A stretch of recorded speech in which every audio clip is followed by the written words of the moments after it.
ডাকসুর অন্যতম সদস্য সর্বমিত্র চাকমা। তাকে নিয়ে ঢাবি ক্যাম্পাসে তোড়জোড় সৃষ্টি না হলেও দেশের রাজনৈতিক অঙ্গনে বা সোশ্যাল মিডিয়ায় বেশ তোড়জোড় সৃষ্টি হয়েছে গতকাল রাত থেকে, আপনারা যদি সোশ্যাল মিডিয়ার দিকে লক্ষ্য করেন। ঘটনা ঘটছে, সর্বমিত্র চাকমা একজন মাদক ব্যবসায়ীকে লাঠি দিয়ে ভয় দেখেন। তাকে পূর্বেও সতর্ক করা হয়েছে এই ক্যাম্পাসে রাতের বেলায় প্রবেশ না করার জন্য, কিন্তু সে সেই আদেশ লঙ্ঘন করে তিনি আবার ক্যাম্পাসে ঢুকছে।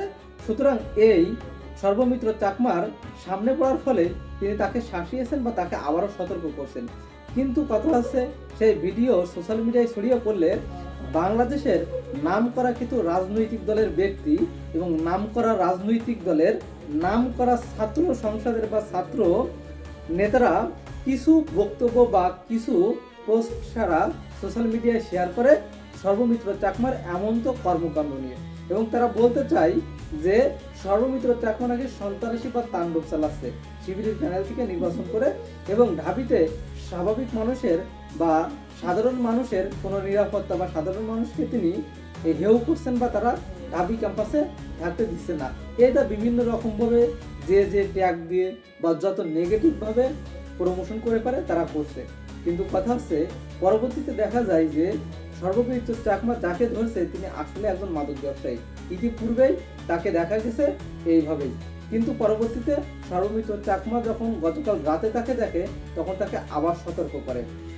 প্রশ্ন আছে, সর্বমিত্র চাকমা তিনি ডাকসুর অন্যতম একজন সদস্য, তিনি তার ক্যাম্পাস কিভাবে সেফ থাকবে, নারীদের জন্য নিরাপদ থাকবে, নেশাখোর গাঁজাখোর থেকে শুরু করে যত অসাধুরা আছে তাদেরকে কিভাবে ক্যাম্পাস থেকে রিমুভ করে একটা শিক্ষাবন্ত ক্যাম্পাস গড়া যায়, সর্বমিত্র চাকমা সবসময় সে চেষ্টাই করে যাচ্ছে এবং সে দায়িত্ব তাকে দেওয়া হয়েছে।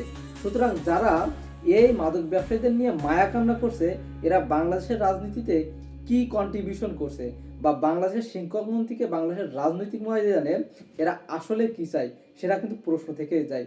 নাকি এরা নামে খালি শিক্ষিত হয়ে কামে ওই সেই পুরনো বাপচাচাদের রাজনীতি ফিরাই আনতে চায়, যেখানে মদ গাঁজা ফেন্সি থাকবে এবং রাতের রানী থাকবে, এবং এর ফাঁকে কি করবে, শত শত কোটি টাকা লুট করবে এবং বিদেশে অট্টালিকা করবে।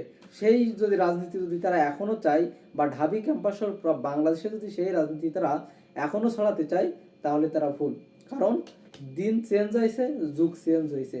সুতরাং ঢাকা ইউনিভার্সিটি সহ বাংলাদেশের প্রত্যেকটা ইউনিভার্সিটি ক্যাম্প এখন গাঁজা বা মাদক মুক্ত থাকবে এবং সুশিক্ষায় শিক্ষিত হবে, এবং এই জাতি যেই স্বচ্ছ মডার্ন রাজনীতি আছে সেই মডার্ন রাজনীতির দিকে ধাবিত হবে।